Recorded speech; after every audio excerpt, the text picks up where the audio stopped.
ሰላም ጤና ይስጥልኝ እጅግ የተወደዳችሁ የኒቆዲሞስ ሾው ተመልካቾቻችን፣ ይህ ኒቆዲሞስ ሾው ነው። አዘጋጅና አቅራቢዋ ትዕግስት እጅጉ ነኝ። ዛሬ ደግሞ በኒቆዲሞስ ሾው ለየት ያለ ሌላ አዲስ ፕሮግራም ይዤላችሁ መጥቻለሁኝ። ይሄ ፕሮግራማችን ቃልህ የተሰኘና በኒቆዲሞስ ሾው እየተዘጋጀ ወደ እናንተ የሚደርስ ይሆናል። በዚህ ፕሮግራም አንድ ነገር እናደርጋለን፣ አዲስም ባይሆን ለየት ያለም ባይሆን ግን ይጠቅማል ብለን ያሰብነውን በብዙዎችም ጥያቄ መሰረት ያዘጋጀነውን ፕሮግራም ወደ እናንተ እናደርሳለን። ከኔ ጋር አብረው ይህንን ፕሮግራም ወደ እናንተ የሚያደርሱት እህታችን ህሊና ጥላባቸው፣ ቤተልሔም ሙሉጌታና ሰሎሜ ግርማ ናቸው። ከኔ ጋር አብረው ፕሮግራሙን ወደ እናንተ የሚያደርሱት። ቆይታችሁን ከኛ ጋር እንድታደርጉ ጋብዛለሁኝ። መልካም ቆይታ። ዛሬ እንግዲህ እግዚአብሔር በልባችን እንዳስቀመጠ ይህንን ፕሮግራም አዲስ ፕሮግራም በይዘቱ አዲስ ነው እንጂ ፕሮግራሙ በራሱ አዲስ ነገር አይደለም። በቤተክርስቲያን ውስጥ ያለ እጅግ የተወደደ ካልቸር ነው። አንዳንድ ቦታዎች ላይ የመደብዘዝ አይነት ዝንባሌ ቢኖረውም ግን በቤተክርስቲያን ውስጥ ያለና እንደውም ኢቫንጀሊካል ቤተክርስቲያን የምትታወቅበት አይነት ካልቸር ነው። እሱም ምንድነው? የመጽሐፍ ቅዱስ ጥናት ባይብል ስተዲ የምንለው ነው።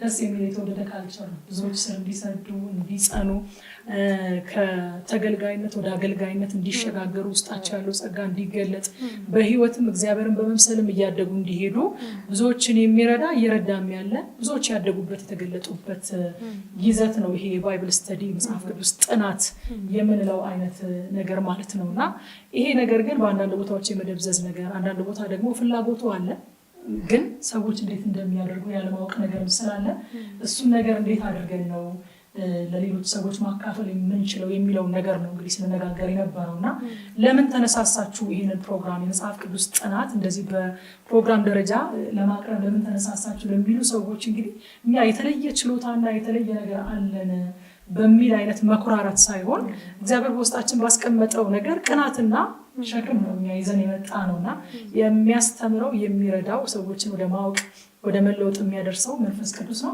እኛም ደግሞ ከእሱ ጋር አብረን ሰራተኞች ነን እና እኔ በልቤ ታላቅ ቅናት አለ። ደግሞ ሰዎችም ጥቂት ከቀረብኳቸው የሚጠይቁኝ ይህን ጥያቄ ነው፣ መጽሐፍ ቅዱስ እንዴት እንደሚጠና ንገሩን፣ እንዴት ነው የምታጠኑት የሚል ነገር አለ እና እኛ ደግሞ በራሳችን በህብረት አለን፣ የመጽሐፍ ቅዱስ ጥናት ህብረት አለን። በሳምንት አንድ ቀን የምናደርገው በዚህ ህብረታችን ላይ ያለን ኤክስፒሪየንስ አለ እና እኛ እየተጠቀምንበት ስለሆነ ለአንዳንድ ሰዎችም ሳካፍላቸው እንደዚህ የሚጠቀም ነገር ለምን ለሌሎችም ሼር አታደርጉም፣ ለምን ለሌሎችም አታካፍሉም የሚል ነገር ስላነሱልኝ እስኪ ይህንን ነገር ወደ ሰዎች ደግሞ ያለችንን በቃ እግዚአብሔር ባለን ነገር ስለሚሰራ ማለት ነው። በቤትሽን አለ አይደል? በቤታችን ያለው እኛ እንግዲህ በጓደኝነታችን በህብረታችን መካከል ያለው ይሄ ነው። ምናልባት ወደፊት ለተመልካቾቻችን ትንሽ ከኤክስፒሪየንሳችን እያመጣን የምናቀምሳቸው ይሆናል ለማሳየት ያክል ማለት ነው። እና ይህንን ነገር ሰዎች ስለሚጠይቁ መጽሐፍ ቅዱስን በእናንተ ከመሰበክ በእናንተ ከመማር ባለፈ እኛ ራሳችን ደግሞ እንዴት አድርገን ማጥናትና ራሳችንን ችለን ከዚህ ቃል ቆርሰን መብላት እንዴት ነው? ሰው እያጎረሰን ስንኖርና ቆርሰን ስንበላ የተለያየ ነገር ቆርሰን መብላት የምንችለው እንዴት ነው የሚሉ ጥያቄዎችም ስላሉ የሚያውቁም ቢኖሩ በትህትና አብረውን እንደሚያጠኑና እንደሚሰሙ አምናለሁ። ይህንን ሰዎች ጋር የማድረስ ሸክም ነው ይዘን የመጣ ነው እንግዲህ የመጽሐፍ ቅዱስ ጥናት ሲባል ብዙ ጊዜ በአጠቃላይ አሁን ይሄ መጽሐፉን እናስብና በቃ ከየቱ ነው የምጀምረው? እኛም እንደዛ የነበርኩበት ሰዓት ነበር። ወደ ቤተክርስቲያን በመጣው ጊዜ ቤተክርስቲያን ውስጥ ያሉ ወንድሞች እህቶች በቃ ቃል በጣም ሲናገሩ እንዴት ታድለው ላለውኝና በጣም መቀናባቸው በእኔም ደረጃ የነበሩ አብረውኝ የሚማሩ እንደገና ደግሞ ከኛም ደግሞ ያለፉ በጌታ ቤት ለረጅም ጊዜ በረቱ ወንድሞችና እህቶች ያንን ነገር ሲያደርጉ በጣም ያስቀናኝ ነበርና እንዴት ነው የቻሉት ስላለውኝና አላቀውም እንዴት እንደሚደረግ እና እንደዚህ ባለ ህብረት እርስ በርሳችን ወደዚህ ነገር ገባንና ማንኛውም ሰው የእግዚአብሔርን ቃል መረዳት ተሰጥቶታል እና ያን የሚያደርገው የሆነ የተለየ ነገር አድርጎ ሳይሆን በቃ ከቃሉ ጋር ግንኙነት ሲኖረው ይሄን አንዳንድ ዘዴዎችን እየተጠቀመ የሆነ ዲሲፕሊን አምጥቶ ቃሉን በማንበብ በማጥናት ነውና ያንን ለማካፈል የሆነ የተለየ ተአምር ነበር የሚመስለኝ። እኔ በራሴ ቃሉ ሲናገር እንዴት አርጋ ነው ከየት አመጣችሁ ምናምን እላለሁኝ እና የተጻፈበትንም ነገር ሲያወሩ እንዴት ከየት አምጥታ ነው እና እሱን ነገሮች ያለንን ልምምድ ያለንን ኤክስፒሪየንስ ለማምጣትና ደግሞ ጌታን ከመውደድ አንፃር አሁን ስለምንወደው ሰው እናነባለን። አሁን ብዙዎቻችን ለምሳሌ በፊት በዓለም እያለን ወይ ዘፈን ምንሰማ ከሆነ የዘፋኙን ታሪክ አይደል በስፖርት አክተሮችም ከሆኑ የምንከተላቸው እንዴት ነው ታሪካቸው የታደጉ ምን ቤት አላቸው እንዴት እየኖሩ ነው የሚለውን ኳስም የተለያየ ነገር የሰዎቹን ታሪክ የማወቅ ጉጉት አለ። አሁን ወደ እግዚአብሔር ስንመጣ በጣም ስለምንወደው ልናከብረው እንፈልጋለን እና ሮሜ 1:21 ላይ እግዚአብሔርን ባወቁት መጠን እንደሚያከብሩት እናያለን። እግዚአብሔርን ለማወቅ ባልፈለጉ መጠን አይደለ ለማይረባ አይምሮ አሳልፎ ሰጣቸው ይላል እና እግዚአብሔር የሚከበርበት ልክ አለው እና ያን የሚከበርበትን ልክ መጽሐፉ ላይ ነው የምናየው እና መጽሐፍ ቅዱስን ማንበብ በቃ ማጥናት በጣም ኤክሳይቲንግ ኤክስፒሪየንስ ደስ የሚል ነገር እንደሆነ እና ይህን የምናደርገው ለምሳሌ ቃሉን ስናነብ እንዴት አድርገን ነው ስለ ቃሉ መረዳት የምንችለው ቃሉ እንዴት ነው የሚያወራው በቃ ዝርዝሮቹን እና በደንብ እናይበታለን። ግን ይህን ነገር ለማካፈል ያለንን ነገር ለማካፈል ነው በዋነኝነት። መጽሐፍ ቅዱስን ስለማጥናት ስንነጋገር በጣም ብዙ ሰዎች በክርስትናው እምነት ራሱ ውስጥ ሆነው መጽሐፍ ቅዱስን ያነባሉ። ግን ብዙም ስለማይገባኝ አልቀጥልበትም ወይ ትንሽ ያነቡትና አይ ይሄ ነገር ስላልገባኝ በቃ አልጨርሰውም ብለው የሚከዱ ሰዎች አሉ። እኔ ብዙ አጋጥሞኝ ያውቃሉ እንደዛ በምክር በሚሰጥበት ሰዓት ማለት ነው። እና ይሄን ፕሮግራም ያሰብነው ለምንድን ነው እኛ የተሰማንን ነገር ለሰው ስናካፍል ለእናንተ ስናካፍል ብዙ ሰው ያመነሳሳት ይኖረዋል በሚል እሳቤ ነው ማለት ነው። ስለዚህ መጽሐፍ ቅዱስ ብለን ስንነጋገር ይሄ መጽሐፍ ቅዱሳችን እንደሌላው መጽሐፍ አይደለም። ልክ እንደ ማንኛውም መጽሐፍ በጥቁር ቀለም ነጭ ወረቀት ላይ የተጻፈ ዝም ብሎ አንድ ጽሑፍ አይደለም።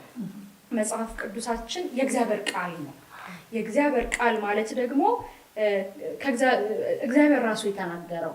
ስለዚህ በእያንዳንዱ ገጽ ላይ እግዚአብሔር ይናገረናል ማለት ነው። ስለዚህ አንደኛው የመጽሐፍ ቅዱስን የማጥናት ጥቅም ምንድነው ካላችሁኝ እግዚአብሔርን እንድናውቀውና ከሱ ጋር ህብረት እንድናደርግ ይጠቅመናል። እግዚአብሔር ማን ነው የሚለውን ነገር ብዙ ጊዜ ለእግዚአብሔር ትክክለኛ የሆነ ስዕል ከሌለ ስለ እግዚአብሔር የምናውቀው ነገር ትክክል ካልሆነ ህይወታችን በትክክለኛው መንገድ ይሄዳል። ስለዚህ እግዚአብሔር ማን ነው የሚለውን ነገር የምናውቀው በቃሉ ውስጥ ነው። ቃሉ ሐሳቡ ስለሆነ ቃሉ ፈቃዱ ስለሆነ ያንን ሐሳብ ስንረዳ እግዚአብሔር ማን ነው የሚለውን ነገር እንረዳለን። በዛ ላይ ደግሞ ከእግዚአብሔር ጋር እለት እለት ህብረትን እንድናደርግ ያደርገናል። ቀደም እንዳልኳችሁ በእያንዳንዱ ገጽ ላይ እግዚአብሔር ስለሚናገረን ማለት ነው። ሌላ ለምንድን ነው ይሄን የእግዚአብሔርን ቃል የምናጠናው ብለን ስንነጋገር የማያሳፍር ሰራተኛ ለመሆን ነው። መጽሐፍ ቅዱስ ሲናገር ሁለተኛ ጢሞቴዎስ ምዕራፍ 2 ቁጥር 15 ላይ እንደዚህ የሚል ቃል አለ። የእውነትን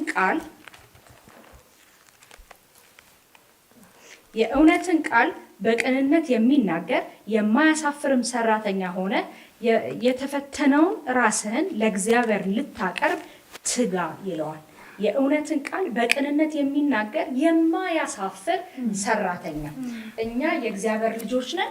የእግዚአብሔር ልጆች ብቻ ደግሞ አይደለንም፣ በቤት ውስጥ ደግሞ ሰራተኞች ነን። በቤት ውስጥ ደግሞ አገልጋዮች ነን። ስለዚህ በቤት ውስጥ ስንሰራ፣ በቤት ውስጥ ስናገለግል ይሄንን የእግዚአብሔርን ቃል በትክክለኛው ስፍራ፣ በትክክለኛ አውድ፣ በትክክለኛው ትርጓሜ እያነሳን መነጋገራችን ምንድነው የሚያደርገን ማለት ነው? የማያሳፍር ሰራተኞች እንድንሆን ይረዳናል ማለት ነው። ስለዚህ ያ የእግዚአብሔር ቃል ዕውቀት እንዲመጣ ከዛም ደግሞ ለብዙዎች ስናካፍለው በትክክለኛ መንገድ እንድናካፍለው የማናሳፍር ሰራተኞች ለመሆን የእግዚአብሔርን ቃል ማጥናት ይጠበቅብናል። ሌላው የእግዚአብሔርን ቃል የምናጠናበት ምክንያት የስኬታችን ምንጭ ስለሆነ መጽሐፍ ቅዱሳችንን ማጥናት የስኬታችን ምንጭ ነው። ቃሉ ነው ወደ ስኬት የሚመራ፣ ቃሉ ነው ወደ መከናወን የሚመራ። ስለዚህ በህይወታችን ክንዋኔ ለማግኘት ለመከናወን ቃሉን ማወቅ ያስፈልገናል ማለት ነው።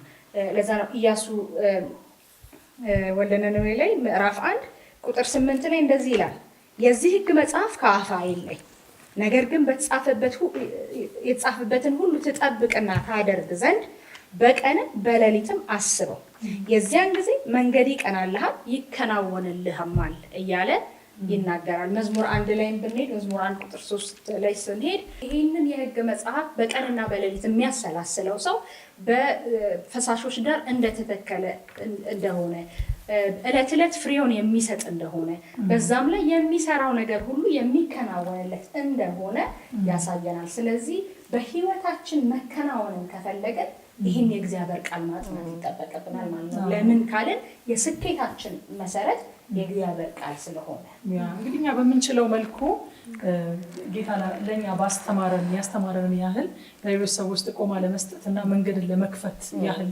ምናልባት ከኛ ጋር ይህንን የመጽሐፍ ቅዱስ ጥናት ጀምረው በተሻለ መልኩ ሊያስኬዱት የሚችሉ ሰዎች ሊኖሩ ይችላል። ግን እኛ ያችን መንገድ ከመክፈት አንጻር ብቻ ነው። ለምን ብዙ ሰዎች መጽሐፍ ቅዱስ ሳነብ አይገባኝም የሚል ነገር ሲናገሩ ይሰማል። እና መጽሐፍ ቅዱስ ግን ከአምላክ ለሰው ልጆች የተጻፈ ደብዳቤ ነው። ለሰዎች ከተጻፈ ሰዎች አንደርስታንድ እንዲያደርጉት ተደርጎ ነው የተጻፈው ማለት ነው። የአምላክ ደብዳቤ ቢሆንም የእግዚአብሔር ቃል ቢሆንም ግን እግዚአብሔር ያጻፈው ለሰው ልጆች በሰው ልጆች ስለሆነ በሰው ልጆች ቋንቋ የተጻፈ የእግዚአብሔር መልእክት ነው። እግዚአብሔር የሰው ልጆች የማይገባቸውን ነገር ለሰው አይልክም። ምክንያቱም ፌር አይደለም የማይገባንን ነገር ቢያስልክልን። በእርግጥ የእግዚአብሔርን ጥበብና የእግዚአብሔርን እውቀት እኮ እኛ ልንደርሰውም ልንመረምረውም ልንረዳው አንደርስታንድ ልናደርገውም አይምሯችን ራሱ ሊሸከመውም አይችልም። ግን ይህንን ነገር እኛ በሚገባን ልክ ነው የተጻፈው። አይገባችሁም፣ መጽሐፍ ቅዱስን ብታነቡት አይገባችሁም የሚል ዲሰፕሽን አለ፣ የጠላት ማሳሳት አለ። አይገባችሁም የሚል አይነት ነገር የተሞሉ ሰዎች አሉና ከመጀመሪያውም አብዛኞቻችን ከመጣንበትም የእምነት የሃይማኖት ባክግራውንድም ከነበርንበትም ቦታ መጽሐፍ ቅዱስ በግል አይነበብም፣ መጽሐፍ ቅዱስን በግል ማንበብ እንደዚህ አይነት ነገሮች ሲባሉ ስለመጣን ትሳሳታላችሁ፣ አንደርስታንድ አታደርጉትም ምናምን የሚሉ ነገሮችን ስንሰማ ስለመጣን አሁንም በግላቸው ለማንበብ ብዙ የማይበረታቱ ሰዎች አሉ። አንዳንዴ ደግሞ አማርኛው የተጻፈበትም አማርኛ ትንሽ ከበድ ያሉ ነገሮች ያሉበትም የሚመስልበት ጊዜ አለ። ግን አሁን ደግሞ አማራጮች አሉ። አዲስ መደበኛ ትርጉም ይባላል። ሌሎች ቋንቋዎችን አክሰስ ማድረግ የሚችሉ ሰዎች ካሉ ደግሞ ለነሱም ደግሞ በደንብ በአግባቡ በተለያዩ በቀላል ሁኔታ ተተርጉሞ ተዘጋጅተው መቼስ የማቴሪያል ችግር የለም። ዘንድሮ መጽሐፍ ቅዱስን ማጥናት ለሚፈልግ ሰው በእውነት የለም። ከ10 ዓመት በፊት እንኳን እኔ እንጃ እንደዚህ የነበረ አይመስለኝም። ምክንያቱም ማቴሪያል ስናገኝ በጣም በትልቅ ደስታ ተሻምተን ተቀማምተን ተዋውሰን ነበርና አሁን ኢንተርኔቱም አለ። ብቻ ትክክለኛውን ሶርስ መርጦ የማግኘት ጉዳይ ነው እንጂ ሪከመንድድ የሆኑ ሰዎች ሌሎች ሰዎች በመንፈሳዊ ነገር ከኛ ቀደም ያሉ ሰዎች የሚመክሩትን የሚጠቁሙትን ጥቆማ ሰምቶ የመፈለግ ነገር ብቻ ነው እንጂ በጣም በጣም በጣም ከቁጥር በላይ የሆኑ ለመቁጠር የሚያታክቱ መጽሐፍ ቅዱስን ማጥኛ ማቴሪያሎች ኢንተርኔት ላይ አለ። በጽሁፍ ታትሞ ይወጡ አሉ። በጣም ብዙ የመርጃ መሳሪያዎች አሉ። ስለዚህ እንዳይገባን ተደርጎ የተጻፈ አይደለም። ከዚህ እውቀት መጀመሪያ መላቀቅ ያስፈልጋል። ይገባናል። ደግሞም እንዲገባን የሚያደርግ የሚያስረዳን መንፈስ ቅዱስን ተቀብለናል። ስለዚህ ማንም ዳግመኛ የተወለደ ክርስቲያን የእግዚአብሔርን ሀሳብ በእግዚአብሔር ውስጥ ያለውን የእግዚአብሔርን ሀሳብ ይሄ መጽሐፍ ሲጻፍ ይሄ ክፍል ሲጻፍ እግዚአብሔር ማስተላለፍ የፈለገውን ሀሳብ ሊያስረዳው የሚችል የእግዚአብሔር መንፈስ ወስቷል። ከዛ ሲቀጥል ደግሞ እግዚአብሔር የተመሰገነው በጣም ብዙ ማቴሪያሎች በየስፍራው አሉ። ስለዚህ እነዚህ ነገሮች ለመጠቆምና ለማሳየት ምናልባት በቤተክርስቲያን ውስጥ አልፎ አልፎ እየደበዘዘ ያለውን ይሄንን የመጽሐፍ ቅዱስ ጥናት ካልቸር እንደገና ለማነሳሳት በዚህ ኤሪያ ላይ እግዚአብሔር ተሐድሶን እንዲያደርግ ይህን ሸክም ይዘን ነው እኛ የመጣ ነው እና የእግዚአብሔርን ቃል ስናጠና እነዚህ ነገሮች አድርገን ነው። ምናልባት ሳሊ እንድታነሹ የምፈልገው ነገር ለምንድነው ቦሪንግ ይሆንብኛል ምናምን የሚሉ ሰዎች አሉ። ሌሎች መጽሐፍቶችን ልቦለድ መጽሐፍ ብቻ ሳይሆን መንፈሳዊም ሆነው ኢቭን መጽሐፍቶች መንፈሳዊ ሆነው ከመጽሐፍ ቅዱስ ውጭ የሆኑ በሌሎች አገልጋዮች የተጻፉ መጽሐፍትን ማንበብ ይቀለዋል ሰውና ወደ መጽሐፍ ቅዱስ ስመጣ ግን ይከብደኛል ምናምን የሚሉ ሰዎች አሉና እስኪ ይሄንን ነገር ጨርመሽ ብታነሺው አንቺ ደስ ይለኛል። አዎ ልክ ነሽ ቲጂ። ብዙ ጊዜ መጽሐፍ ቅዱስን ሰዎች ሲያነቡ መጀመሪያ ሲጀምሩ ዘፍጥረት ላይ ደስ ይላል፣ ታሪኩ ደስ ይላል። ከዛ ወደ ኤክሶደስ ወይም ዘጸአት ሄዳሉ። ከዛ ልክ ዘሌዋውያን ላይ ሲደርሱ ያሉት መስዋዕቶች ያሉት ስርዓቶች ሁሉ ግራ ያጋባልና ኮንፊውዝ ያደርጋል። ብዙ ሰዎች መረዳት ያቅታቸዋል። እንዴት ነው ይሄ ነገር ለኔ ህይወት ሬሌቫንት የሆነ ወይም ጠቃሚ የሚሆነው ብሎ ኮንፊውዝድ ይሆናሉ። ከዛ ሲቀጥሉም ምናልባት እነ መዝሙር እነ ምሳሌ ላይ ጥበብ ስላለ ብዙ መዝሙሮች ስላሉ ኢንትረስቲንግ ናቸው፣ ደስ ይላሉ። ግን ቦሪንግ የሚሆነው ብዙ ጊዜ ምክንያቱ ምንድነው?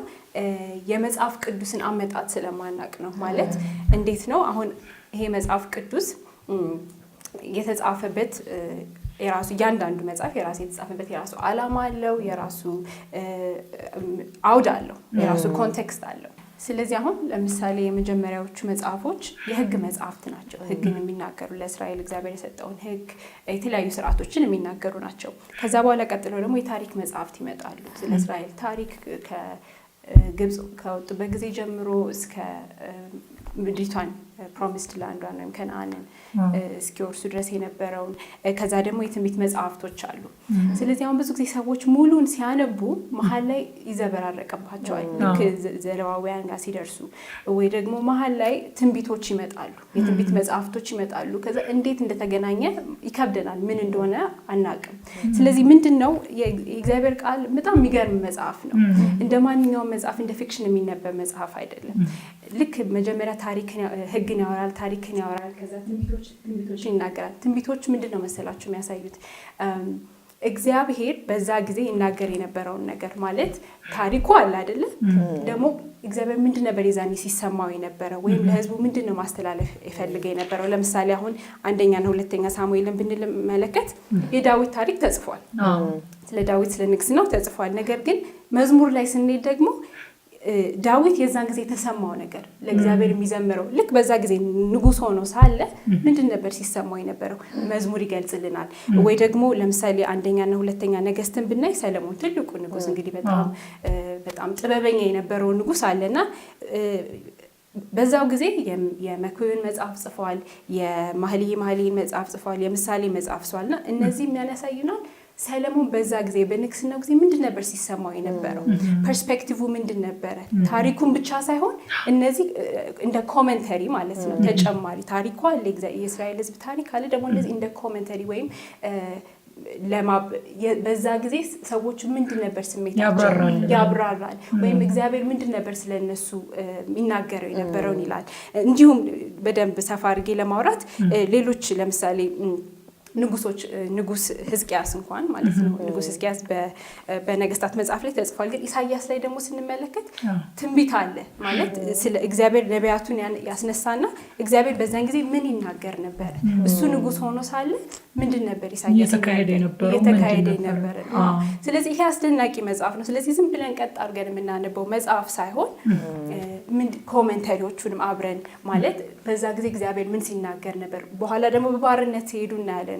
ንጉሶች ኃጢአትን ሰርተው በባቢሎን ተገዝተው ሄዱ አይደለ? በባርነት ሄዱ ጊዜ ብዙ ነቢያት ተነሱ። እነ እዝራ፣ ነህሚያ፣ ሐጌ፣ ዘካርያስ ሁሉ ተነሱና እነሱ ሁሉ አንደኛ በባቢሎን የነበሩ ጊዜ ይሰማቸው የነበረው እነ ኤርሚያስ እግዚአብሔር ስለነሱ ምን ሲናገር የነበረው፣ ከዛ ደግሞ ሪስቶር ከተደረጉ በኋላ ከተመለሱም በኋላ እግዚአብሔር ስለነሱ ምን ይናገር ምንድን ነበር ሐሳቡ፣ እግዚአብሔር ዓላማውን ያሳዩናል። ስለዚህ ነው ብዙ ጊዜ ቦሪንግ የሚሆንብን ወይም ደግሞ መጽሐፍ ቅዱስ ማጥናት ብዙም አፒታይታችን የማይኖረው ሌላ መጽሐፍ ባነብ ይሻለኛል የምንለው ኮንቴክስቱ ወይ ደግሞ አካሄዱን ስለማናውቀው ነው።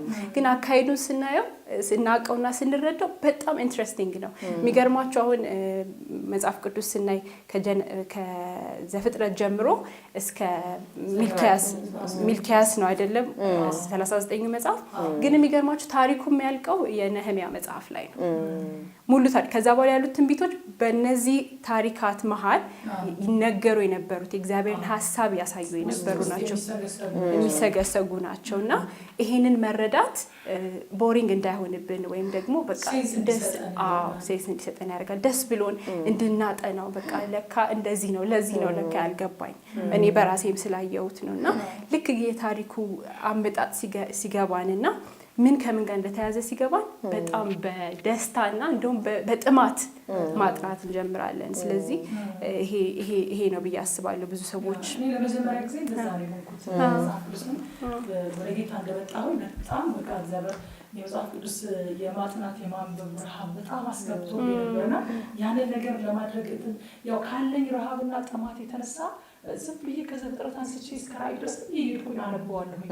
ከዛ በኋላ ግን በቃ ያልገባኝ ነገር ሲኖር ዝም ብዬ ወደ ጎን እየተውኩት በቃ የገባኝ ላይ ትኩረት እያደረግኩኝ እንደዛ እያደረግኩ ነበር የሚሄደውና ማረሳው ቀን አንድ ቀን እሑድ ቀን ነው ቤተክርስቲያናችን ፓስተር ጆይ ኃይለ ሥላሴ ተጋብዛ መጣ የባቢሎንን ስደት እንዴት አድርገው መቼ እንደወጡ ከተለያየ መጽሐፍት ላይ እያመጣች ከትንቢት ውስጥ ትወስዳለች፣ ከታሪክ መጽሐፍት ውስጥ ታወጣለች እና እንዳለ ፍሎን በጠበቀ መልኩ እንዴት በሰሩት ኃጢአት እግዚአብሔር ሲገስጻቸው ነቢያቱን አልሰማ ብለው እንዴት ወደ ባቢሎን እንደተሰደዱና ከዛ በኋላ ደግሞ ከባቢሎን እንዴት አድርገው እንደተመለሱ ስትናገር መጽሐፉ ከዚህና ከዚህ ገልጧል። ታሪኩ ይገጣጠማል።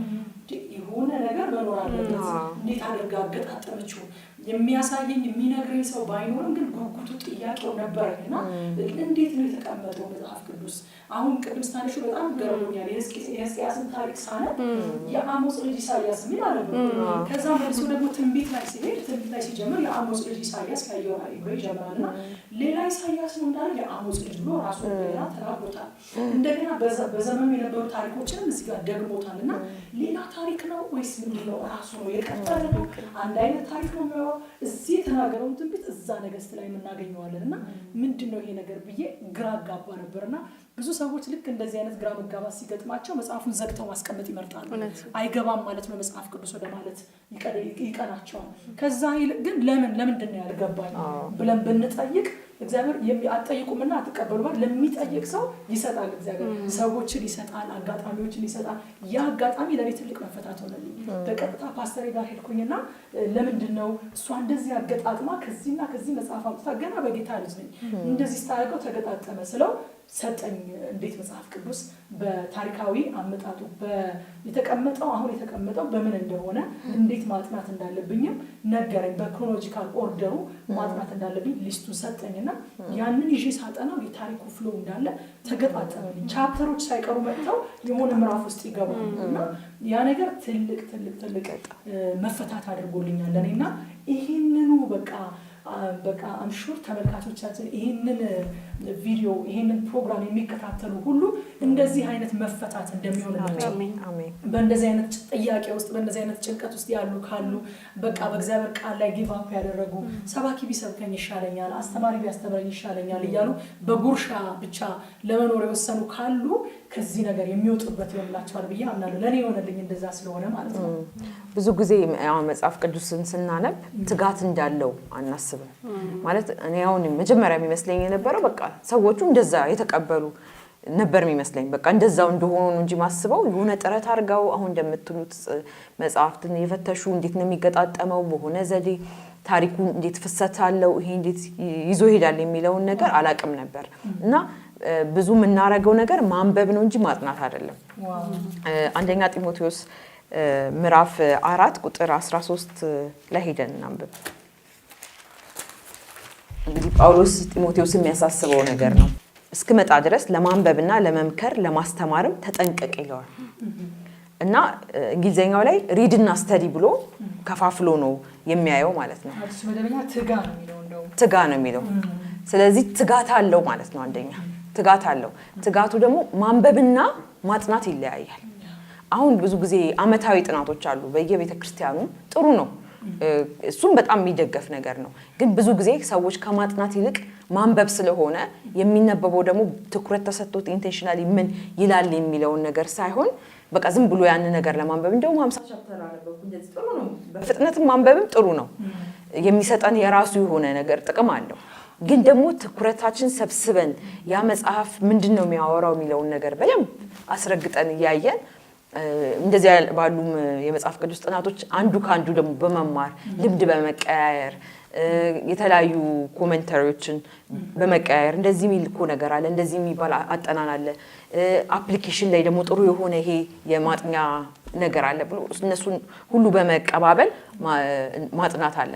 እንደውም ያንን ቃሉን ይሄ ማንበብ የሚለው ቃል እዚህ ጋር አማርኛችን ማንበብ ይለዋል እንጂ በግሪክ ስንተረጉመው ኮንቲኒዩዋል ሪዲንግ የሚል ትርጉም ነው ያለው።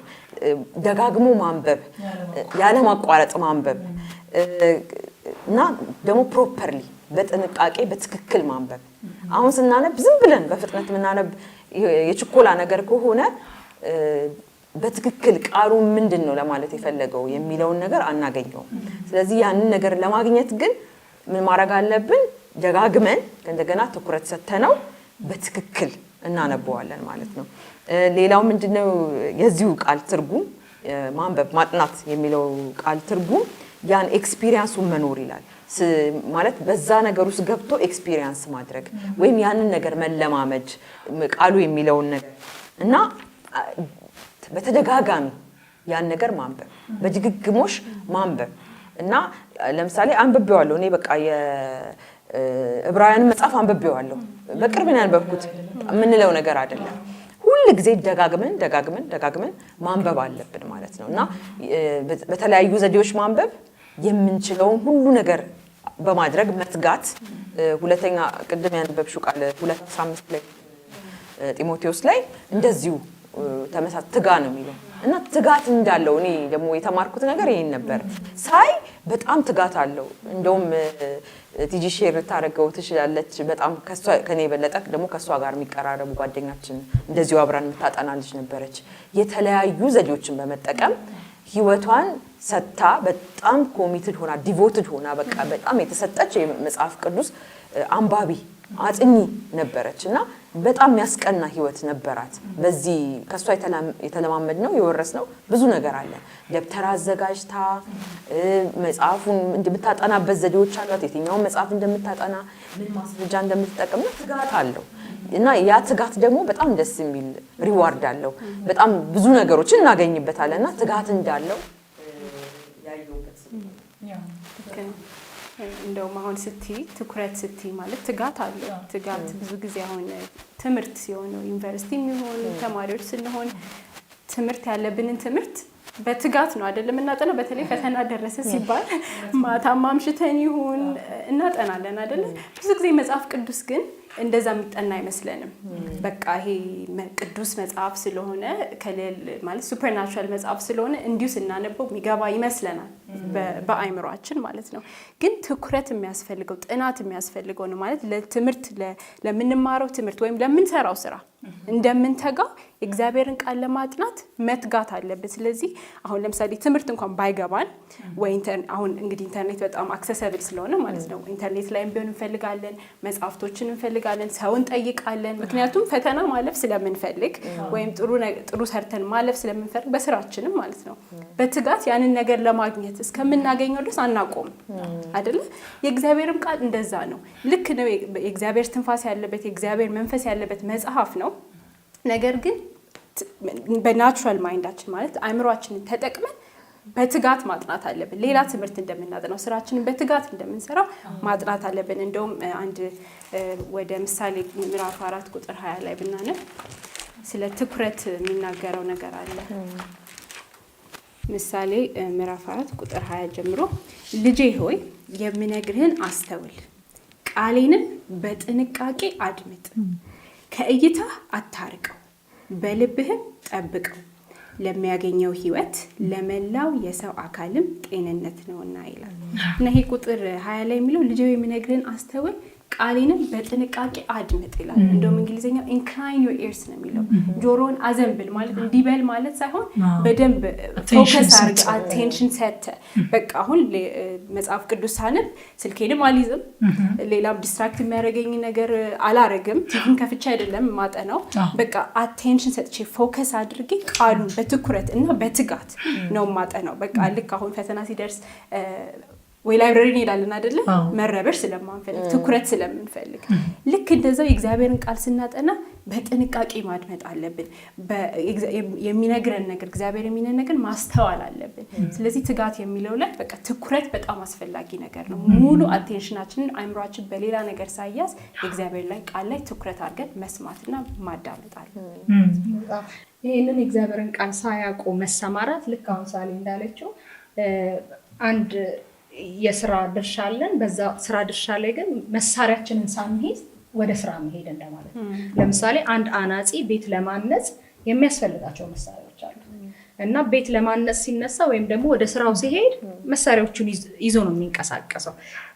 እና በተሰማራንበት ቦታ ፍሬያማ ለመሆን ቃሉ መሳሪያችን ነው ይሄን ቃል ይዘን መሰማራት ይኖርብናል ማለት ነው መጽሐፍ ቅዱሳችን ላይ ኤፌሶን 6 ላይ እንደሚናገረው ስለ ጦር ዕቃዎቹ ይዘረዝርና ይሄ የእግዚአብሔር ቃል የመንፈስ ሰይፍ እንደሆነ ይነግረናል የጦር ቃል ልበሱ ካለ በኋላ የመንፈስን ሰይፍ ያዙ እሱም የእግዚአብሔር ቃል እያለ ይነግረናል ያንን የእግዚአብሔርን ቃል አለመያዝ ማለት ሰይፍ ሳንይዝ ወደ ጦርነት ደግሞ እንደ መሄድ ማለት ነው። ስለዚህ ለዛ ነው በጣም በትኩረት ማንበብ፣ ማጥናት፣ ማሰላሰል የሚያስፈልገን ማለት ነው። ህልዬ ባለችው ለመጨመር ማንበብና ማጥናት ሁለት የተለያዩ ነገሮች ናቸው ስትል ነበረ። በጣም ትክክል ነው። በየቀኑ የምናነባው ነገር አለ። ጠዋት ላይ ማታ ላይ ልምድ አለን ብዙ። ግን ማጥናት ሲሆን ከዛ የተለየ ነው። ማጥናት ሲሆን አንደኛ ትኩረትን ይፈልጋል፣ በትኩረት እናደርገዋለን። ሁለተኛ በጸሎት መንፈስ መሆን አለበት።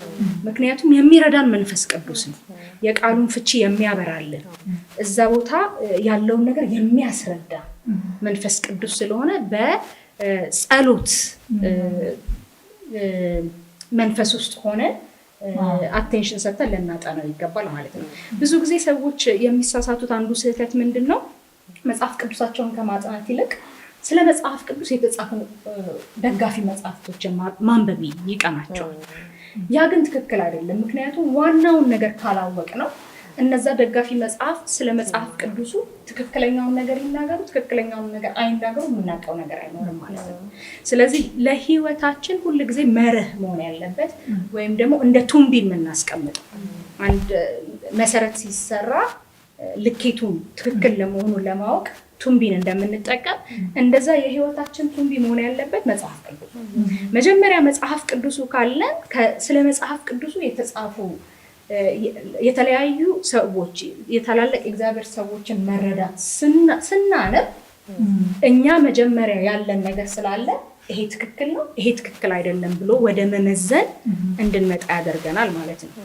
ለዛ ነው መጽሐፍ ቅዱሳችን ሐዋርያት ሥራ ምዕራፍ 17 ላይ ሰዎች አሉ፣ የቤሪያ ሰዎች እነ ጳውሎስ ወደዛ ሄደው ባስተማሩ ጊዜ እውነት ያስተማሩት ነገር ትክክል ነው እንዴ ብለው እቤታቸው ከገቡ በኋላ ምን ያደርጉ ነበር? ይመረምሩ ነበር።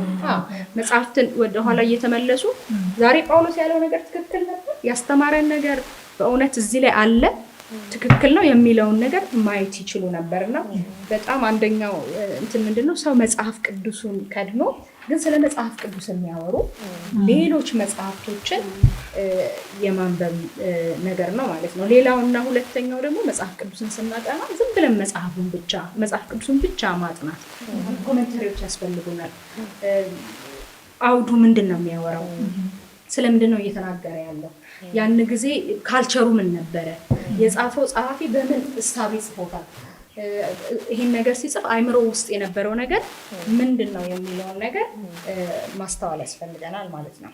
የሆነ ነገር አስታወሰኝና የሆነ የመጽሐፍ ቅዱስ ጥናት እንደዚህ አይነት ጥናት በቤተክርስቲያናችን ነበር በኬር ግሩፕ ውስጥና ከዛ ውስጥ አንዱ ልጅ እኔ የሆነ ዘዴ ያለ ብሎ በቃ እዛ መጽሐፍት ውስጥ አንድ መጽሐፍ የዛን ጊዜ ሐዋርያት ሥራ ነበር የምናጠናውና እዚህ መጽሐፍት ውስጥ ያሉ ስለማን የሚለው ቃል ለምሳሌ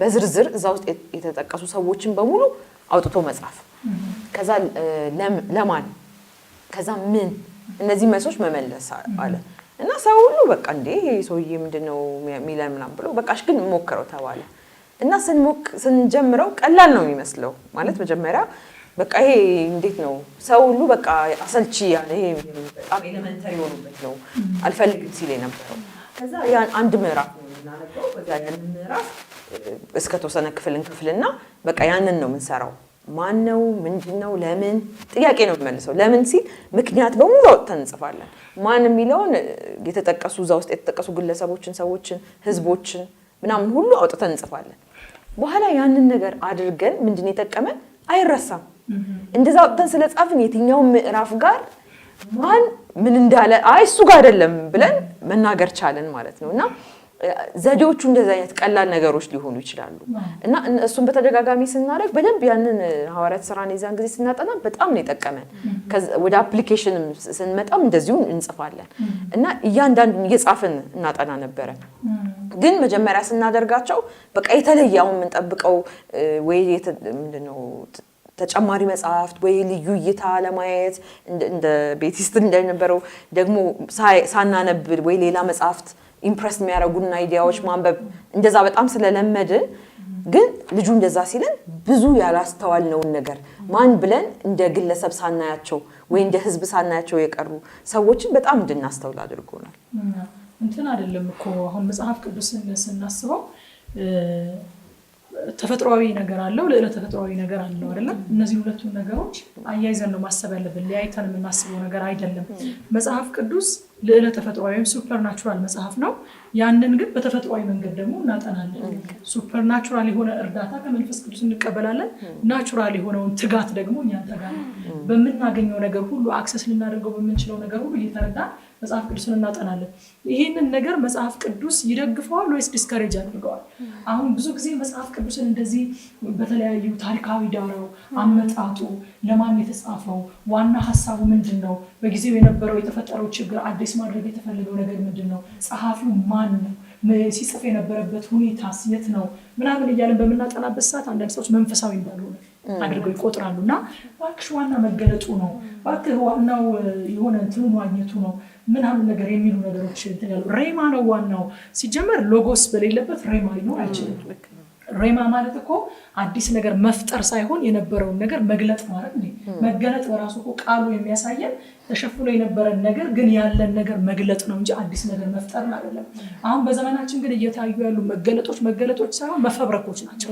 የሌለን ነገር አዲስ ነገር ምንድነው? መገለጥ ነው። በቃ ፈጽሞ የሌለን ነገር ማለት ነው። እግዚአብሔር በዚህ መጽሐፍ ላይ ያጻፈልንን ነገር በመንፈስ ቅዱስ እርዳታ በቦታው ላይ ገብተን ቀደም እንዳለችው በቦታው ላይ ገብተን ታሪኩን ኤክስፒሪየንስ እያደረግን በቃ አሁን ካንዱ እዚህ ላይ ታሪኩ የተጻፈው ሰው ጋር በቦታው ተገኝተን ማለት ነው ምን ፊል እንደሚያደርግ ፊል እያደረግን ምን እያሰበ እንደሆነ እያሰበን ለምን እንደሆነ እንደዛ ያለው አንደርስታንድ እያደረግን ራሳችንን ቦታ ውስጥ አስገብተን ለማጥናት አቴንሽን መስጠት ያስፈልጋል፣ ጊዜ መስጠት ያስፈልጋል። የተለያዩ እርዳታዎችን ለማንኛውም ትምህርት እንደምናደርገው የተለያዩ እንኳን ሱፐር ናቹራል የተባለው ናቹራል የሆነውን ትምህርት እኮ በተለያዩ መረጃዎች ተደግፈን ነው እርዳታዎች ተደግፈን ነው የምናጠናውና የምንማረው። ስለዚህ እግዚአብሔር ቃልማ የበለጠ ክብር ይገባዋል። ወደ መጽሐፍ ቅዱስ ስንመጣ ዲስካሬጅን የሚያደርገው ጳውሎስ የቤሪያን ሰዎች ቅድም ቤት እያነሳሽ ናቸው ምንድን ያላቸው እነዚህ የቤሪያ ሰዎች ስጋውያን ናቸው። ያስተማርናቸውን ትምህርት እውነት ይሆናል ብለው እንደገና ደግሞ ይጠይቃሉ። የእግዚአብሔርን ቃል አካፍለናቸው ኮስችን ያደርጋሉ። ምንም መንፈሳዊ አይደሉም እነዚህ መንፈስ ያጠፋሉ አይደለም ያላቸው። ከሌሎቹ ይልቅ ልባሞች ናቸው ያለው አይደል? ከተሰሎንቄ ሰዎች ይልቅ የቤሪያ ሰዎች ልባሞች ናቸው። ግን አመሳክሮ ሁሉ አላፈረም። እንደው ተሰሎንቄዎችን እንደነሱ ልባሞች አይደላችሁም ለማለት አላፈረም። ዝም ብሎ የእግዚአብሔርን ቃል አንድ ሰባኪ ሲሰብክ፣ አንድ አስተማሪ ሲያስተምር፣ አንድ ጸሐፊ ሲጽፍ በጣም ይገርማል ብሎ መቀበል እሱ አይደለም።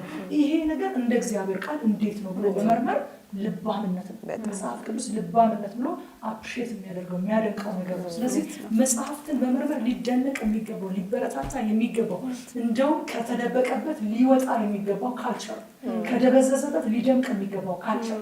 ድሮ እኮ ክርስቲያኑ ማህበረሰብ ይሄ ወንጌላዊ ማህበረሰብ በዚህ ነው የሚታወቀው። በየቤቱ በየጓዳው የመጽሐፍ ቅዱስ ጥናት ህብረቶች አሉ። እኛ በጌታ ሳንሆን እንኳን የምንሰማው ስለ መጽሐፍ ቅዱስ ጥናቶች ነው። እንደውም ምንድነው የምንለው እኛ በጌታ ሳንሆን በፊት ከጴንጤ ጋር በጥቅስ መነጋገር አያስፈልግም። በጥቅስ ከነሱ ጋር ጥቅስ ማንሳት አያስፈልግም። ምክንያቱም አላት በውስጣቸው ተሞልተውታል። ስለዚህ ስለ እያንዳንዱ ነገር በመጽሐፍ ቅዱስ ነው እያንዳንዱ ነገር የሚፈትሹት። የምናናግራቸውን ነገር የምንጠይቃቸውን ጥያቄ በሙሉ መጽሐፍ ቅዱስ ላይ ብለው ከጀመሩ በቃ ምንም ያስቆማቸው ከነሱ ጋር መጽሐፍ ቅዱስ በመጽሐፍ ቅዱስ አለመነጋገር ነው የሚባለው። የት ሄደ ያ ካልቸር? አሁን መጽሐፍቶች መጽሐፍ ቅዱስ ማለት መጽሐፍት ማንበብን እኛ ዲስከሬጅ አናደርግም። መጽሐፍትን ግን የምንፈትሽበት መጽሐፍ ቅዱስ መጀመሪያ በውስጣችን ያስፈልጋል። ይሄ በውስጣችን በሌለበት ሁኔታ ለምሳሌ ትንቢት እኮ ይፈተሻል አይደል? ሐዋርያው ጴጥሮስ ግን የተጻፈው ግን ማንም ሊፈትሽ አልተፈቀደለትም ይላል። ይሄ የተጻፈው ሊፈተሽ አልተፈቀደለትም እንጂ መጽሐፍት ሆኑ ሌሎች መጽሐፍት ናቸው ከመጽሐፍ ቅዱስ ውጭ ሆነ ትንቢት ሆነ ስብከት ሆነ ትምህርት ሆነ ኑሮ ህይወት ሆነ ልምምድ ሆነ እያንዳንዱ አገልግሎት ሆነ በዚህ መጽሐፍ ነው ሊፈተሽ የሚችለው። ይሄ መጽሐፍ ውስጥ በሌለበት ሁኔታ ግን በምድር ሊፈተሽ ፊልተር ማድረጊያው የለንም ማለት ነው። ስለዚህ የእግዚአብሔር ቃል ላይ ያለው ትኩረታችን እንደገና መመለስ አለበት። ያላቸው ይሄ ልምድ ያላቸው እንዲያዳብሩት እንዲያጠነክሩት፣ ይሄን ልምድ የጣሉ እንዲያነሱት፣ ፈጽሞ ሰምተው የማያውቁም ደግሞ ከኛ ጋር ይሄንን መጽሐፍ ቅዱስ እንዲጀምሩ እኛ ያለንን ነገር በፍጹም ትህትና ይዘን መጣን። እግዚአብሔር ያስተማረንን ነገር ሌላ ምንም አይደለም። ለቃሉ ያለንን ፍቅር፣ ለእግዚአብሔር ቃል ያለንን ክብር እሱን ኢምፓርት ለማድረግ በዚህ ቀናት መጥተናል። ይህንን ለሚካፈሉ ሰዎች ለማካፈል የሚያሳሉ ልክ ነሽ ቲጂ። አሁን የሚገርምሽ መፈተሻ ነው ስትይ እግዚአብሔር ቃል የምንፈትሽበት ነው አይደል? ሁሉን ነገር የምንፈትሽበት ነው። አዲስ ኪዳን ሲሰበስቡት ማለት ነው። ገና አዲስ ኪዳን መሰብሰብ ሲጀምር ሙሉ መጽሐፉ 27ቱ መጽሐፎች ማለት ነው። ግሪክ ትርጉሙ የሚለው ካነን ነው የሚለው ይሄ 27ቱ መጽሐፍ እና ካነን የሚለው ኤግዛክት ትርጉሙ ምንድነው? የመለኪያ ዘንግ የመለኪያ ዘንግ ወይም እንትን ይለዋል። አንደኛው ስታንዳርድ ወይም ሩል ማለት ደንብ ወይም በቃ ማስመሪያ። ስለዚህ ልክ የዛኔ ሲሰበስቡት ራሱ ገና መጽሐፍቶቹን ሲሰበስቡት ክራይቴሪያዎች ነበሯቸው የሚሰበስቡባቸው እና ምን አሉ? ይሄ የመለኪያ ዘንግ ሌሎች መጽሐፎች ብዙ የተጻፉ ነበሩ እኮ በክርስቶስ ጊዜ ከእሱ ከሞቶም ከተነሳም በኋላ ካረገም በኋላ የተጻፉ ሌሎች መጽሐፎች ነበሩ ስለ ኢየሱስ ክርስቶስ። ግን መለኪያ ዘንግ ነበራቸው እነዚህ ኢንስፓየርድ የሆኑት። እንደውም ወደዛ መሄድ እንችላለን። ሁለተኛ ጢሞቴዎስ 3:16 ላይ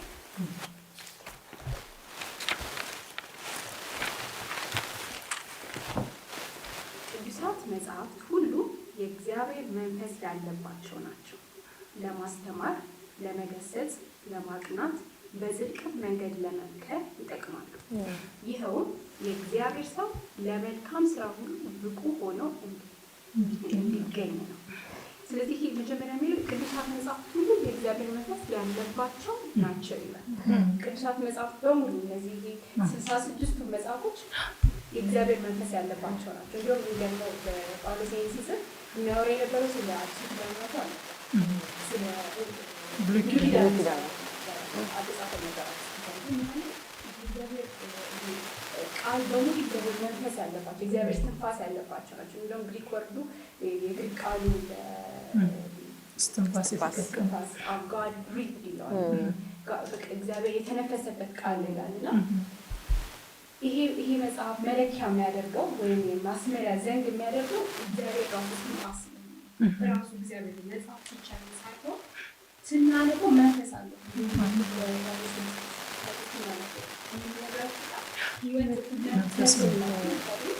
መንፈስ አለ። ስናነበው ስናጠነው የሚገባበት መንፈስ አለ። ለዚህ ነው ደንቡን የሚያሰምልን። ይህንን አንብበን ይህንን አጥንተን ከሆነ ሌላ መጽሐፎች ስናነብ የተሳሳተ እንኳን ትንሽ ከእውነት የወጣ እንኳን ከሆነ ኦልሬዲ ስታንዳርድ ይዘናል። መለኪያ ዘንግ አለ። ለዛ ነው ሁሉ ነገር በእግዚአብሔር ቃል መፈተሽ እንዳትል እንጂ መፈተሻ የሆነ የእግዚአብሔር ራሱ ትንፋስ ስለሆነ እግዚአብሔር የተነፈሰበት ነው። እንደውም በፍጥረት ላይ ራሱ እግዚአብሔር አዳምን አበጀውና ከአፈር ከምድር አፈር ሰራውና ተነፈሰበት። ከዛ አዳም ያው ነፍስ ያለው ሆነ ህይወትን ሰጠው ማለት ነው። ስለዚህ እግዚአብሔር ቃል መፈተሻ የሚሆን ህይወትን የሚሰጥ ስለሆነ ሌሎች መጽሐፎች ምናልባት ኢንስፓየር ለተወሰነ ጊዜ ሊያነቃቁን ይችላሉ። ምናልባት አዳዲስ አይዲያዎችን ሊሰጡን ይችላሉ። ጥሩ ነው መጽሐፍ ማንበብ በጣም ጥሩ ነገር ነው። ይሄ ስታንዳርድ ግን መጀመሪያ በውስጣችን ከሌለ እንደዛ ነገሮች ቴምፖራሪ ነው ወይም ጊዜያዊ ፐርማነንት የሆነ ለውጥ ነው። ስለዚህ እግዚአብሔር እንዳልኩት መጀመሪያ ላይ ካነን የሚለው የአዲሱ ኪዳን መጽሐፍ ካነን የሚባል ዘንግ የመለኪያ ዘንግ። ስለዚህ ሁሉን ነገር ከእግዚአብሔር ቃል አንጻር ነው መፈተሽ ያለብን። መፈተሻችን እሱ ስለሆነ ማለት ደግሞ የምናውቅበት መንገድ ነው። ሁለተኛ ጴጥሮስ ምዕራፍ 1 ቁጥር 3 ላይ የመለኮቱ ኃይል በገዛ ክብሩና በበጎነቱ የጠራንን በማወቅ ለሕይወትና እግዚአብሔርን ለመምሰል የሚሆነውን ነገር ሁሉ ስለሰጠን በጌታችን በእግዚአብሔርና በጌታችን በኢየሱስ እውቀት ጸጋና ሰላም ይብዛላችሁ እና እውቀት ነው የሚለው እና ያ እውቀት ደግሞ ከሌላ ዝም ብሎ እንደ ንፋስ መቶኛ ላይ አይቀመጥም። ያ እውቀት በቃል ውስጥ ነው የምናገኘው። ኢየሱስን መምሰል እንፈልጋለን። የእግዚአብሔርም የመጨረሻ አጀንዳ እኛ ኢየሱስን እንድንመስል የልጁን መልክ እንድንመስል እኛን ኮንፈርም ማድረግ ዓለምን በክርስቶስ ኢየሱስ መጠቅለል ነው እና ትልቅ ሰክሰስ ማለት ኢየሱስን በጣም መምሰል ነው። በቃ እሱን የሱን ኢሜጅ ማሳየት ስችል ነው ትልቁ ስኬት እሱ ነው። ያን ለማድረግ ግን ትክክል ደግሞ የተቀመጠልን ኢንስትራክሽን አለ። የምንወርሰው ነገር አለ። ለምሳሌ አሁን እኔ ከቲጂ ጋር ብዙ ጊዜ ሳሳልፍ ከሷ የምወርሰው ባህሪ አለ ከንግግሯ ጭምር ከቤቲ ጋር ከሳሊ ጋርም ባሳልፍ ከያንዳንዳቸው ስንቀራረብ የወረስኩት የምወርሰው ነገር አለ በቃ ይሄ ባህሪያችን ነው እና ከእግዚአብሔር ቃል ጋር ጊዜያችን ስናሳልፍ እሱን በማወቅ ለህይወትና እግዚአብሔርን ለመምሰል የሚያስፈልገን ሁሉ እየወረስን ነው የምንሄደው እና አንዳንድ ጊዜ ከቃሉ ጋር በደንብ ሳንቆራኝ ወይ ጊዜ ሳናሳልፍ ሳናጠና እንቀርና ኢየሱስን ሳንሸት ስንቀር እንዴት ምናምን ብለን እንጠይቃለን ግን እግዚአብሔርን ለመምሰል ኢየሱስ እንደተጓዘው ለመጓዝ የልጁን መልክ ለመምሰል የሚያስፈልገኝ ዋናው ነገር የእግዚአብሔር ቃል ነው ያንን ቃል ከሱ ጋር ጊዜ ሳሳልፍ ልክ ከጓደኛችን ባህሪ እንደምንወርሰው ከሱ ባህሪ ወርሳለሁ ማለት ነው ይሄ እግዚአብሔር ቃል እግዚአብሔር እስትንፋሱን ያኖረበት ነው ህይወት ያለበት ነው ለዛ ነው ለኛ ህይወት የሚሰጠው ራሱ ህያው ስለሆነ ዕብራውያን 4:12 እንደዛ ነው የሚለው እግዚአብሔር ቃል ህያው እና የሚሰራ እንደሆነ ስለሚነግር ራሱ ህይወት ስላለው ህይወትን ያካፍላል ማለት ነው ይሄንን እርግጠኛ ለመሆን የመጽሐፍ ቅዱስን ዩኒክነት ወይም ልዩነት ከሌላው መጽሐፎች ምንድነው የሚለየው የሚለውን ነገር ማስተዋል በጣም ይረዳናል አንደኛው ፍሰቱ ነው የመጽሐፍ ቅዱስ ፍሰት ወይም ደግሞ ውህደቱ መዋሃዱ ይሄ መጽሐፍ ቅዱስ እንግዲህ በሁለት የተከፈለ ነው ብሉይ ኪዳንና አዲስ ኪዳን ብለን በብሉይ ኪዳን ላይ 39 መጽሐፎች አሉ በአዲስ ኪዳን ደግሞ 27 መጽሐፎች አሉ 40 የሚሆኑ ጸሐፊያን ጽፈውታል በተለያየ ጊዜ ነው የተጻፈው ምክንያቱም ተጀምሮ እስኪያልቅ አጠቃላይ ወደ 1600 ዓመታት የፈጀ ነው እነዚህ ደራሲያን አብዛኞቹ እርስ በርሳቸው አይተዋወቁ ለምሳሌ የመጀመሪያዎቹን 5 የሕግ መጽሐፍ የጻፈው ሙሴ ነው በሙሴና በጳውሎስ መካከል በጣም የብዙ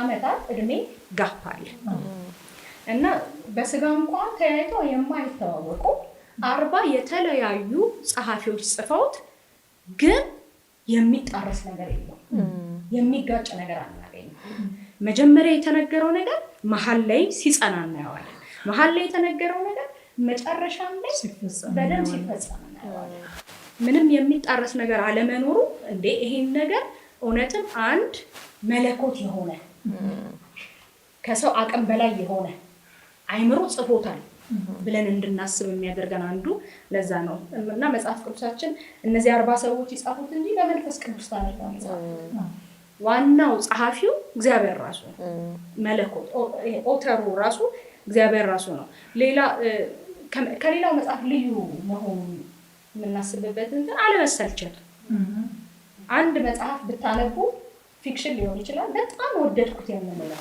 ወይም ሌላ የሰዎች እንትን ሳይኮሎጂካል መጽሐፍ ሊሆን ይችላል የትኛውንም መጽሐፍ መንፈሳዊ የሚሆን በጣም ወደነው 3 ወይ 4 ምናምን ልናነበው እንችላለን ከዛ በኋላ አንድ ነገር ልነግራችሁ የምችል ቃል በቃል ልንናገረው እንችላለን እዚህ ገጽ ላይ ያለ እዚህ ገጽ ላይ እንዲህ አይነት አባባል ተጠቅሟል ምናምን እያለን ያን መጽሐፍ ኤግዞስት እናደርገዋለን ከዛ በኋላ ይሰለቻል 7 8 ምናምን እየደጋገምን የምናነበው መጽሐፍ አይደለም መጽሐፍ ቅዱሳችን ግን 50ም ጊዜ 60ም ጊዜ 100ም ጊዜ ስናነበው ሁሌ አዲስ ነገር የምናይበት ይሄ ያን ያክል ጊዜ አንብበነው ከዛ ውስጥ ነገሩን አሟጥጬ ወስጃለሁ በቃ ጨርሻለሁ የምንለው አይደለም ምክንያቱም ብዙ የእግዚአብሔር ሰዎች አሁን መጽሐፍ ቅዱስ ትምህርት ቤት የሚያስተምሩ ሰዎች ይመጣሉና አንድ በጣም አደንቀው ሰው አለ ትልቅ ሰው ነው ሊያስተምረን ይመጣ ኦልሞስት መጽሐፍ ቅዱስን ማጥናትና ማንበብ ከጀመረ አሁን 50 ዓመት ሆኖታል እሱ የ80 ዓመት ሰው አካባቢ ነውና መጽሐፍ ቅዱስን ኦልሞስት ከ50 ጊዜ በላይ አንብቦታል ከዘፍጥረት እስከ ራዕይ እንደዛም ሆኖ አሁን ጥማትና ጉጉት አለ ለምን ካላችሁ ሁሌ አዲስ ነገር ያገኝበታል 50 ጊዜ ከዘፍጥረት እስከ ራዕይ 50 ጊዜ ስላነበበው በቃ ጨርሻለሁ አሁን መመረቅ ነው የሚያስፈልገኝ እኔ ብቁ ነኝ ብሎ የሚቀመጥ አይደለም እንትን በጣም የሚያስደስተው ነገር የመጽሐፍ ቅዱስ ዕውቀት ደሞር ያወቀው በሄድን ቁጥር ደሞር ምንም እንዳላወቀን የምንረዳበት ነው የሆነ ዝም ብሎ ጥራዝ ነጠቁነት ወይም ደግሞ ትንሽ ዕውቀት ይዘን ይሄ ነው የምንለው ሳይሆን ዲፕ በገባን ቁጥር ብዙ ያላየናቸው እስከዛሬ ብዙ ያላስተዋልናቸው ነገሮች እንዳሉት የምንረዳው ነው ማለት ነው ስለዚህ በጣም እንድንፈልግ በጣም እንድንገባ እንድናጠና የሚያበረታታ ነው ማለት ነው። ስለዚህ የሚያስፈልገን አንዴ መጀመር ነው። በቃ ከጀመርን ወደ ውስጥ የሚስብ ብዙ ነገሮች እናገኝበታለን። ሌላውን ልዩነት ብናይ ተደራሽነቱ አሁን አንድ ሌላ ልዩነት ነው። 100 በላይ ቋንቋዎች ተተርጎሟል። መጽሐፍ ቅዱሳችን በብዙ ቋንቋ የተተረጎመ ነው። በዓለም ላይ በአብዛኛው አገሮች የሚነበብ ነው። ያኔም አሁንም ቤስት ሴሊንግ የተባለ በቃ ምርጡ በሽያጭ ሰንጠረዥ ላይ በአንደኝነት ደረጃ የሚመራው መጽሐፍ ቅዱሳችን። ሌላው መመልከት ያለብን የተከፈለበት ዋጋ ራሱ። ዛሬ እኛ መጽሐፋችንን በነፃነት ይዘን እንድንመላለስ ይሄ መጽሐፍ እጃችን ላይ እንዲገባ በእያንዳንዳችን ቤት እንዲኖር በጣም ብዙዎች ህይወታቸውን ሰጥተውለታል። ምክንያቱም ጠላት ይሄንን ስለማይፈልግ የጨለማው መንግስት ይሄን ብርሃን ለማጥፋት ብዙ ጥረትን ያደርግ ነበር። ነገር ግን ይሄንን መጽሐፍ ዛሬ እጃችን ላይ ለማድረስ በጣም ብዙዎች ህይወታቸውን ከፍለው ደማቸውን አፍሰው ይሄ መጽሐፍ ቅዱስ መጀመሪያ ወደ እንግሊዘኛ የተረጎመው ሰው ዊሊያም ተንደሌ ይባላል። እሱ ሰው በጣም ብዙ ህዝብ ነው እንግሊዘኛን የሚናገረው እና መጽሐፍ ቅዱስ በእንግሊዘኛ ተተረጎመ ማለት ለብዙ ህዝብ ደረሰ ማለት ነው። ስለዚህ ልክ ወደ እንግሊዘኛ ሲተረጎም ያደረጉት ነገር ምንድነው? በበርን አላይ በቃ ከነ ህይወቱ አቃጠሉት ማለት ነው። ስለዚህ ህይወቱን ከፍሎበታል። ዛሬ እኛ እንድንይዘው ወደ እንግሊዘኛ ከእንግሊዘኛው ምናምን ነው የተረጎመ የመጣውና ዛሬ እያንዳንዳችን እጅ ላይ እንዲደርስ በጣም ብዙ ሰዎች ዋጋ ከፍለውለታል። ጊዜ የማይሽረው መሆኑ የተጻፈው ጥንት ነው፣ የጥንት መጽሐፍ ነው። ዛሬም እኛ እንጠቀመዋለን።